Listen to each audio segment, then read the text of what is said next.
අපි ඉන්නේ ස්මාර්ට් ලෝකෙක. ඉතින් අපේ මේ මූල්‍ය අරමුණු සාක්ෂාත් කරගන්න අපිට තියෙන්න ඕනේ ස්මාර්ට් ඉලක්ක. මේ ස්මාර්ට් ඉලක්ක පසුපස යනකොට මම අහලා තියෙනවා මේ මූල්‍ය සැලසුම් කරන්නේ පියවරයන් 6ක් ගැන. අපි දැනගන්න කැමති මොනවද මේ පියවරයන්? ඔව්. පළවෙනිම පියවර තමයි අපේ දැනුවක්කමක් තියෙන්න ඕනේ අපේ දැන් තියෙන තත්ත්වය මොකක්ද කියලා. Tamanට කොච්චර ආදායම තියෙනවද? ඊට ඒක කවුරුත් දන්නව. දන්නේ නැත්නම් කොච්චර වියදම් කරනවද කියලා. ආදායමට වඩා වියදම් කරනවා නම් ඊතරින්ම අබක්. වැඩේ ගෙනියන්නේ නැහැ. නමුත් අපි දැන් බලන්න ඕනේ කොහෙද මේ සල්ලි යන්නේ කියලා. ඒක තමයි ඉස්සෙල්ලාම දැන් හොයන්න තියෙන්නේ. ඒකට යම්කිසි ක්‍රමවේදයක් අවශ්‍යමයි. අපිට උදාහරණයක් වශයෙන් හැමදාම තේ කොප්පයක් බොනවා නම් දන්නෝ පැල් දෙකයි දැන් නම් ඉතින් පැල් 25ක් වෙනවා නේ කොප්පය පයින් ඊටත් වැඩි මිසක් අඩු නෑ. ඉතින් පිටින් ගෙදරින් නෙමෙයි. ඒ වගේම සාරක් කට්ටිය ගෙදරින් කෑම ගෙනවා. තව කට්ටිය පිටින් කනවා. නමුත් පිටින් කෑම එකක් ගත්තොත් උඹ 450ක් විතර ඇයි දැන්. ඊට වැඩි මිසක් අඩු නෑ. ඉතින් එතකොට ඔය දවස ගානේ ඕකට වේදන් වෙලා දවස් 20ක් එනවනම් වැඩට. ඒකේ වෙන අර අමතර වේදමක් වෙනවනේ. ගෙදරින් ගෙනාවොත් සමහර විට රුපියල් 250 300ට ඒ කෑම පැකට් එක හදාගන්න. පිටින් ගත්තොත් 500ක් යයි. ඒ වෙනස තමයි මම මෙතන කතා කරන්නේ. ඒ වෙනස නිසාම තමයි අපිට අර තැනට එන්න බැරි වෙන්නේ. දැන් ඔන්න ඉතුරු කරන්න ක්‍රමයක් මම කියලා දෙන්නම්. ගෙදරින් කෑම ගෙන. ඒකට අපි දැනගන්න ඕනේ කොහෙද අපේ මුදල් යන්නේ කියලා. එතකොට තමයි අපිට පුළුවන් වෙන්නේ මේක අනවශ්‍ය වෙදමක්. අර විශේෂයෙන්ම තරුණ කට්ටිය අද රසාවල් හම්බුනම ඒගොල්ලෝ යනවා කොෆි බොන්නේ කියලා. ගියාම වේදන් වෙනවා. දැල්ලම නැතු වේදන්. ඕක දිගු කාලෙම වේදන් කරලා මාස ගණන් අවුරුදු ගණන් යනකොට අති විශාල වේදමක් යනවා. ඒක දැනගත්තොත් කොහෙද යන්නේ කියලා සල්ලි ටික ඔන්න අපිට අඩු කරන්න ක්‍රමයක් වෙනවා. කොහෙන් හරි කපා හරින්න ඕනේ. ඒක තමයි මෙතන තියෙන පළවෙනිම මගේ පාඩම තමයි මේ ගමන යන්න අපි දැනගන්න ඕනේ අර අවශ්‍යතා සහ උවමනා. ඊට පස්සේ බලන්න ඕනේ අපේ ජීවන රටාව ගෙනියන්න අත්‍යවශ්‍යම දේවල් අරවා කියන්නේ අවශ්‍ය මේ අනවශ්‍ය දේවල් අවශ්‍යතා තියෙනවා. නමුත් උවමනා ඔක්කොම කරන්න බෑ. ඉතින් අවශ්‍යතාව ටික තමයි කරනවා. ඒ වගේම ඉතාම වැදගත් දෙයක් තමයි ඔය ප්ලෑන් එක මුළු පවුලටම දැනගන්න. මේ මොකද අපිට ලැබෙන මුදල තමයි තාත්තා අම්මයි තාත්තා ලැබෙන මුදල් දරුවෝ දැනගන්න ඕනේ ඒක කළමනාකරණය කරන්න.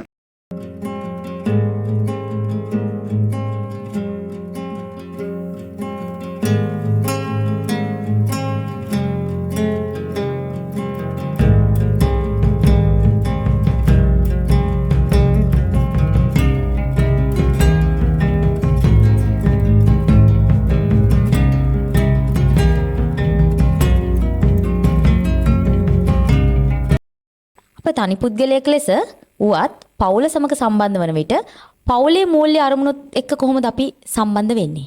ඔව් අපිට අරමුණක් නැතුව ගමනක් යන්න බෑ. අමතිස්සම අපිට ඕනේ යම්කිසි අරමුණක් මූල්‍ය මේ කල්පනා කරන්න. ඉතින් මෙතනදී කරන්න ඕනේ අපිට ස්මාර්ට් ගෝල්ස් දාගන්න. ඒ ගෝල්ස් කියන්නේ යම්කිසි අරමුණක්.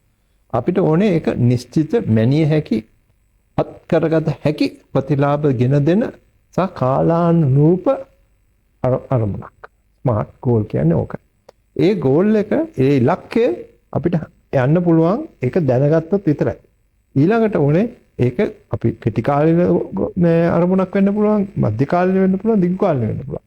ඒ කොහොම වුණත් මොන අරමුණක් හොලා හබා යන්න නම් ඒ අරමුණෙන් පටන් ගන්න ඒකට අවශ්‍ය කරන මුදල හොයාගන්න පුළුවන් ක්‍රම සහ විදි හොයන්න. අපි ඉස්සෙල්ලා කිව්වා කොහොමද ඒක කරන්නේ කියලා. දැන් මේ අරමුණ තියෙන නිසා තමයි අපි ඒකට අර මේ නැඹුරු වෙලා ඒකට කැප වෙන්නේ. ඒකට තාම වැදගත් මේ කැපවීම. අපි හැමතිස්සෙම මාසෙම ලැබෙන ආදායමෙන් කොටසක් වෙන් කරලා ඒ කැපවීම තමයි මෙතන බලාපොරොත්තු වෙන්නේ. අරමුණ නැතුව ගමන පිටත් වෙන්න බෑ.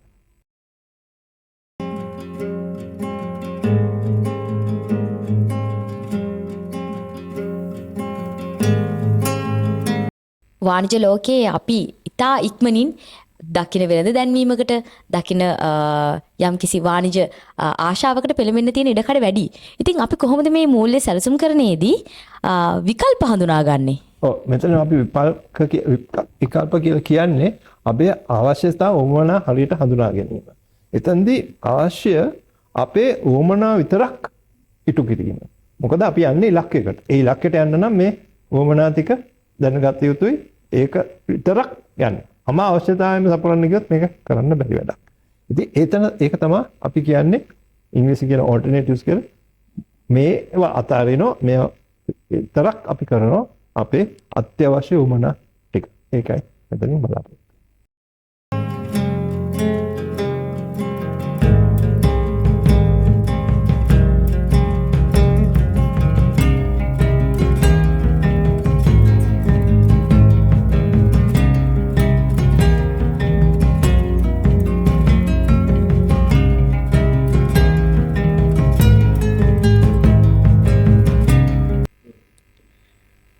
බොහෝ දේවල්ට අපේ හිත යනවා ඉතා ඉක්මනින්. අපේ යතේ තියෙන මුදල කොයි ප්‍රමාණයද කියන එකට වඩා අපේ අවශ්‍යතාවය ප්‍රමුඛ වෙනවා.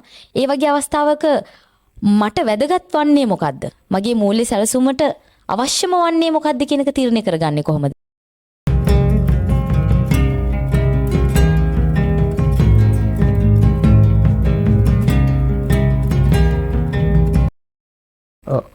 ඒක බොහොම පැහැදිලිවම මමත් ඉස්සෙල්ලා කියපු දෙයක් තමයි අර තේකෝප්පේ බොම.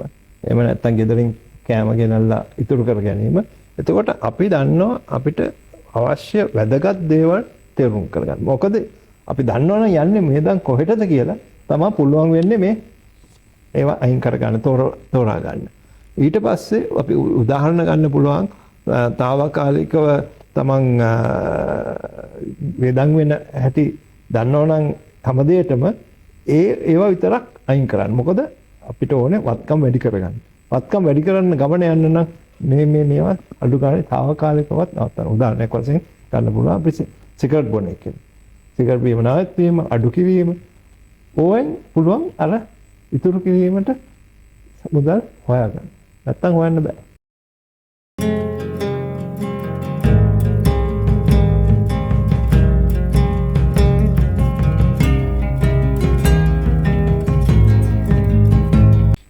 ස්මාර්ට් ඉලක්කයකට යනකොට අපිට වේදන් උනේ මොනවද, අපි ලැබපු ආදායම මොනවද කියන එක වෙන වාර්තාවක් නම් තියෙන්න ඕනේ.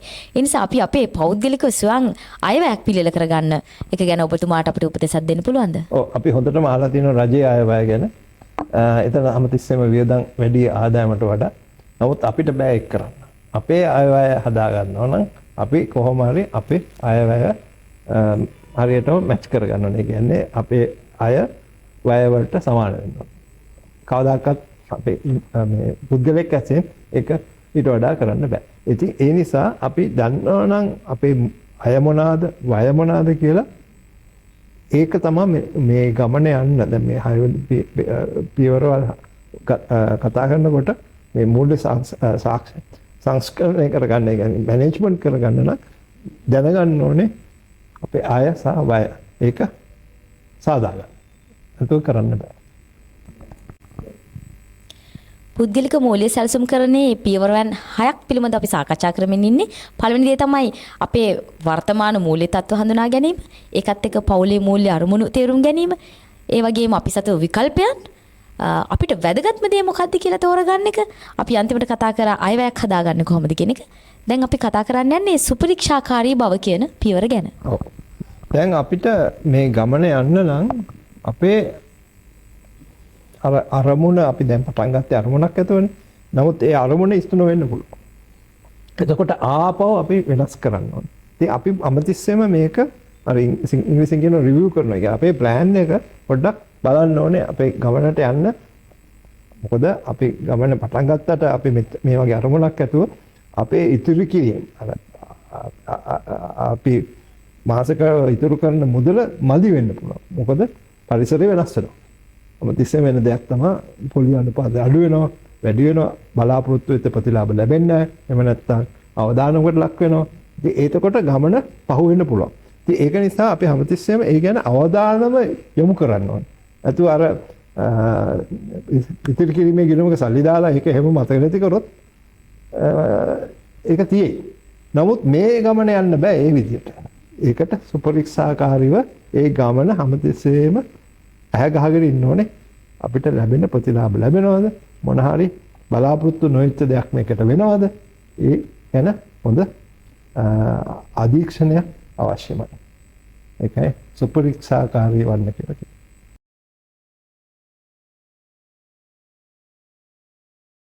තැලෙන පොඩි වෙන රුපියලට තල්ලුවක්. කාසිය.